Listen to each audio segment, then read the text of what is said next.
سیدنا عمر کہتے ہیں کہ نبی صلی اللہ علیہ وآلہ وسلم نے ایک دفعہ اپیل کی اللہ کی راہ میں صدقہ اور خیرات کرنے کی.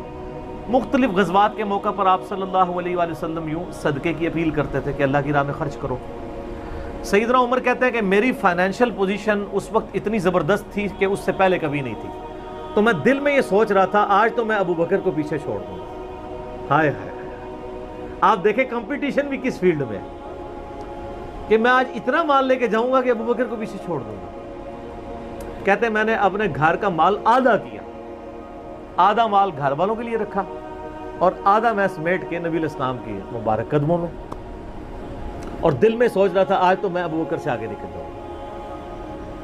لیکن ظاہر ہے کہ ایسا ہونا تو نہیں تھا. ابو بکر تو پھر ابو بکر ہے. تو سیدنا ابو بکر صدیق رضی اللہ تعالیٰ عنہ اپنے پورے گھر کا مال اٹھا کے نبی علیہ السلام کی خدمت میں حاضر ہوئے. یا رسول اللہ یہ میری طرف سے صدقہ. اس موقع پر آپ صلی اللہ علیہ وآلہ وسلم نے سیدنا ابو بکر سے پوچھا کہ اپنے پیچھے گھر والوں کے لیے بھی کچھ چھوڑ کے آئے ہو؟ تو سیدنا ابو بکر صدیق رضی اللہ تعالیٰ نے فرمایا ابقیتو، میں نے باقی رکھا ہے اپنے گھر والوں کے لیے اللہ اور اس کا رسول عز و جل و صلی اللہ علیہ وآلہ وسلم. یعنی میں اپنے گھر والوں کے لیے اللہ اور اس کے رسول صلی اللہ علیہ وآلہ وسلم کی محبت، ان پر کامل ایمان، کامل یقین چھوڑ کے ہیں. کیوں؟ سورہ توبہ کی آیت ہے کہ اللہ تعالیٰ نے مومنین کی جانیں اور مال جنت کے بدلے میں خرید لی ہیں، لہٰذا اہل ایمان خوشیاں مناؤ اس بیع کے اوپر، اس بیع پہ. بیع کہتے ہیں تجارت کو، اسی سے لفظ بیعت بھی نکلا ہے. قرآن میں تو ہے کہ ہماری بیعت کس کے ساتھ ہے؟ اللہ کے ساتھ. جنت کے بدلے میں جان اور مال کس کے ذریعے؟ رسول اللہ کے ذریعے صلی اللہ علیہ وآلہ وسلم. اللہ کے سامنے انسان اپنے آپ کو بیچ سکتا ہے، انسان کے سامنے نہیں. وہ لہٰذا وہ جو بیعت جب کروا رہے ہوتے ہیں کہتے ہیں نہیں بیعت کا مطلب آپ نے اپنا آپ ہمارے آگے بیچ دیا. وہ آپ کے آگے کیا بیچا ہے؟ ایک منی کے گندے قطرے کی جو پیداوار ہے اس کے آگے اپنے آپ کو بیچ دیا ہم نے. کیا اللہ کے سامنے بیچا؟ انسانوں کو غلامی سے چھڑایا ہے نبی صلی اللہ علیہ وآلہ وسلم، نہ کہ انسانوں کا غلام بنایا. یہ بیعت اللہ کے ساتھ ہے. جنت ملے گی جان اور مال کو اللہ کی راہ میں خرچ کرنے کے لیے. تو سیدنا ابو بکر نے کہا کہ میں اللہ اور اس کا رسول باقی چھوڑ آئے ہوں. اچھا، اس سے ہمارے بریلوی بھائیوں نے رزلٹ نکالا کہ نبی صلی اللہ علیہ وسلم حاضر و ناظر ہیں. شکر ہے کہ گوروں کو اردو نہیں آتی اور ان کو انگریزی نہیں آتی، ورنہ وہ لٹریچر کے ان الفاظ کا مذاق اڑاتے ہیں. یہ تو حضرت ابو بکر کے بھی دماغ میں نہیں تھا کہ حاضر و ناظر کسی نے نکال لینا. یہ تو لٹریچر کی زبان میں بات ہو رہی تھی کہ میں اللہ اور اس کا رسول چھوڑا. فزیکلی چھوڑنے کی بات نہیں ہو رہی تھی، نہ حاضر و ناظر نہ روحانی طور پہ. یہی بات ہو رہی تھی کہ اللہ اور اس کے رسول پہ جو ایمان ہے وہ ہمیں کافی ہے، اللہ تعالیٰ ہمیں اور دے گا. یہ ان کے دماغ میں نہیں تھا. پھر بھی اگر وہ کہتا نہیں اس سے مراد فزیکلی چھوڑنا ہے تو پھر تو ان کا عقیدہ بھی خراب ہو جائے گا. یہ تو ایون کہتے ہیں کہ آپ اللہ تعالیٰ کو عرش پہ مانیں تو یہ اس کے لیے مکان آپ مخصوص کر رہے ہیں، اور یہ عقیدہ شرک ہے.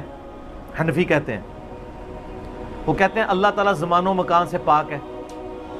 تو اگر عرش پہ اللہ کو مانے تو یہ کہتے ہیں یہ تو گستاخانہ عقیدہ اور کفری عقیدہ ہے.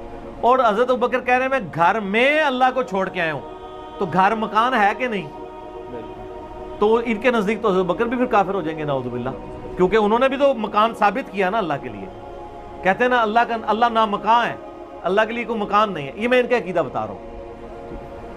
تو پھر وہاں پھر آپ کو کہیں نہیں یہ تو محاورتاً بات ہوئی ہے کہ اللہ اور اس کا رسول چھوڑے ہوں. یہ میں پھکی ساتھ دیتا ہوں. سر پھکی جو ہوتی ہے نا، جب کوئی علمی بات سنے نا اور آپ کے نظریات کے خلاف ہو تو پیٹ میں مروڑ اٹھتا ہے. تو ساتھ ہی جب ہم پھکی دیتے ہیں نا وہ مروڑ ٹھنڈا ہو جاتا ہے. یہ جو مروڑ اٹھا ہوگا نا وہ ساتھ ہی ٹھنڈا ہو جائے گا. آپ نے ان کو کہنا ہے کہ یہ تو آپ کا بھی عقیدہ نہیں ہے کہ اللہ تعالیٰ حضرت ابو بکر کے مکان کے اندر ہے، کیونکہ آپ تو کہتے ہیں اللہ کے لیے مکان ثابت کرنا تو کفر ہے. تو پھر کیا؟ تو پھر آپ کو وہی معنی کرنا پڑے گا جو ہم کر رہے ہیں. یہ لٹریچر کی زبان میں بات ہو رہی ہے کہ میرے لیے اللہ اور اس کا رسول ہی کافی ہے. اچھا یہ دیکھیں ان لوگوں نے پھر اس سے نا بڑی اور چیزیں بھی نکالی. وہ سورہ الزمر کی آیت ہے نا، الیس اللہ بکاف عبدہ، کیا اللہ اپنے بندے کے لیے کافی نہیں ہے؟ تو اہل حدیثوں نے اس کے سٹیکر چھپوا کے لگائے مختلف جگہ پہ، ان کی انٹینشن کوئی غلط نہیں تھی،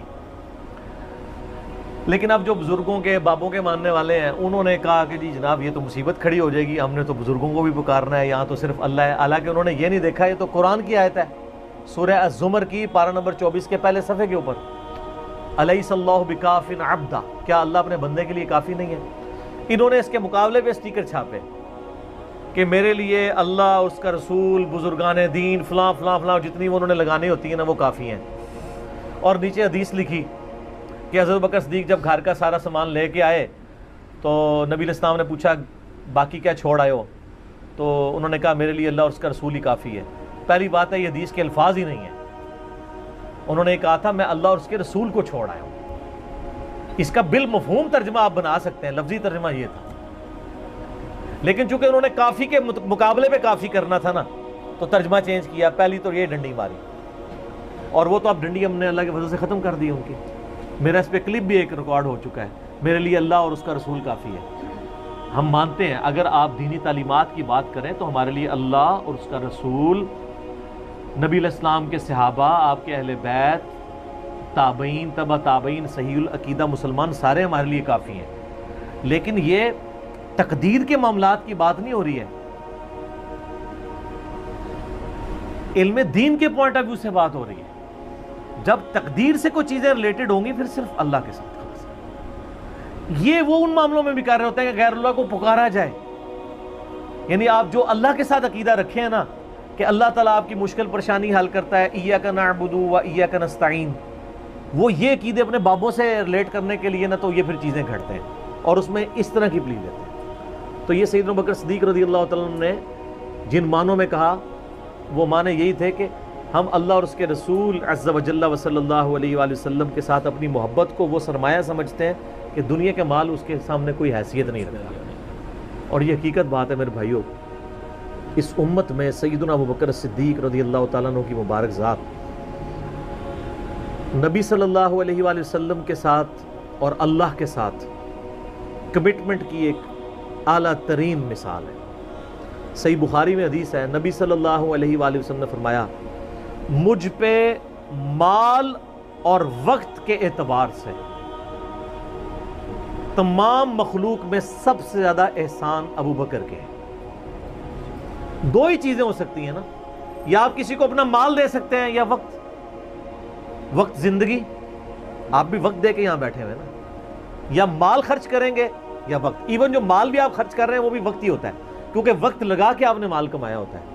نبی علیہ السلام نے فرمایا کہ اپنے وقت اور مال کے اعتبار سے سب لوگوں سے بڑھ کے مجھ پہ احسان ابو بکر کا ہے، اور اگر اس کے ساتھ ہی الفاظ ہیں بخاری مسلم میں، حدیث بخاری مسلم دونوں میں، اگر میں دنیا میں اپنا خلیل کسی کو بناتا تو ابو بکر کو بناتا، لیکن میں نے اپنا خلیل اپنے رب کو بنایا ہے۔ سر توحید ہر جگہ اوپر ہے، ان صلاتی و نسکی و محیایا و مماتی للہ رب العالمین، بے شک میری نماز، میری قربانی، میرا جینا، میرا مرنا سب اللہ کے لیے۔ البتہ ابو بکر میرے دین کے اعتبار سے اور مودت کے اعتبار سے میرے دوست ہیں، میرے بھائی، لیکن خلیل اللہ ہی ہے۔ محسن ایک کا استعمال کیا کیا ہے چیز نہیں، احسان، یہ احسان ہی ہوگا نا، محسن ہی ہوگا نا، احسان والا۔ ایک روایت ترمذی میں ہے، وہ ضعیف ہے، میں ساتھ بیان کر دوں، اس میں الفاظ ہے کہ میں نے دنیا میں ہر شخص کے احسان کا بدلہ اتار دیا سوائے ابو بکر کے۔ یہ روایت اصول محدثین پہ کمزور ہے، لیکن جو میں نے روایت بیان کی ہے نا وہ صحیح بخاری کی ہے، وہ اس میں آلموسٹ فٹ ہی نہیں بیٹھتی ہے۔ تو سیدنا ابو بکر صدیق رضی اللہ تعالیٰ نے کوئی موقع نہیں جانے دیا نبی علیہ السلام کے ساتھ اپنی کمٹمنٹ میں کہیں پہ بھی کمزوری نہیں دکھائی پوری زندگی۔